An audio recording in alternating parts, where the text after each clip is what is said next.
చంద్రబాబు భేటీ అయ్యారు. ఏపీకి సంబంధించిన పలు కీలక అంశాలపై చర్చించారు. రాష్ట్రానికి ఆర్థిక సాయం, ఇతర అంశాలపై ప్రధాని మోదీతో చంద్రబాబు చర్చించారు.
ప్రధాని మోదీతో సీఎం చంద్రబాబు భేటీ కొనసాగుతోంది. ముఖ్యంగా ఆంధ్రప్రదేశ్కి రావాల్సినటువంటి నిధులకు సంబంధించి, అలాగే ఆంధ్రప్రదేశ్లో ప్రాణనాడిగా జీవనాడిగా చెప్పుకునే పోలవరం గురించి, అలాగే రాజధాని అమరావతి గురించి కూడా ప్రత్యేకంగా ప్రధాని మోదీకి నివేదించినట్లుగా తెలుస్తోంది. పూర్తి సమాచారం మా ప్రతినిధి రవికృష్ణ అందిస్తారు. రవికృష్ణ.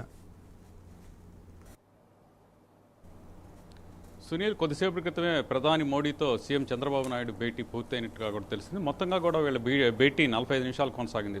ఇక్కడ ఇంపార్టెంట్గా కూడా ఏదైతే రాజధానికి సంబంధించిన అంశం, అదేవిధంగా కూడా పోలవరానికి సంబంధించి పోలవరం ఏ విధంగా డిస్ట్రాయ్ అయింది, ప్రజెంట్ పరిస్థితి ఏ విధంగా ఉన్నాయి అనే అంశాన్ని కూడా ప్రధానికి వివరించడం జరిగింది. అలాగే ప్రధానంగా కూడా ఇక్కడ ఉన్నటువంటి రహదారులకు సంబంధించి ఏపీలో గత 5 ఏళ్ల నుంచి కూడా రహదారుల విధ్వంసం జరిగింది. రహదారులను పునర్నిర్మించాల్సిన అవసరం ఉంది. ఒక రాజధానికి కనెక్టివిటీ లేనిదే ఆ ప్రాంతం రాజధాని డెవలప్ కాదు, ఆ రాష్ట్రం డెవలప్ కాదు అనే అంశాన్ని కూడా ఆయన ప్రస్తావించినట్లు కూడా తెలుస్తుంది. ఈ నేపథ్యంలోనే ప్రధానితో మాట్లాడటం, అదేవిధంగా కూడా ఆర్థికంగా కూడా ఆదుకోవాలి అంటే పోలవరానికి సంబంధించి పోలవరం పూర్తిగా కూడా దెబ్బతిన్నటువంటి పరిస్థితి, అలాగే అమరావతి కూడా పూర్తిగా దెబ్బతిన్నటువంటి పరిస్థితి నేపథ్యంలో వాటిని పునర్నిర్మాణం చేయాలంటే మాత్రం పెద్ద ఎత్తున నిధులు కావాల్సినటువంటి అవసరం ఉంది. ఆ విషయాన్ని తెలియజేయడం జరిగింది.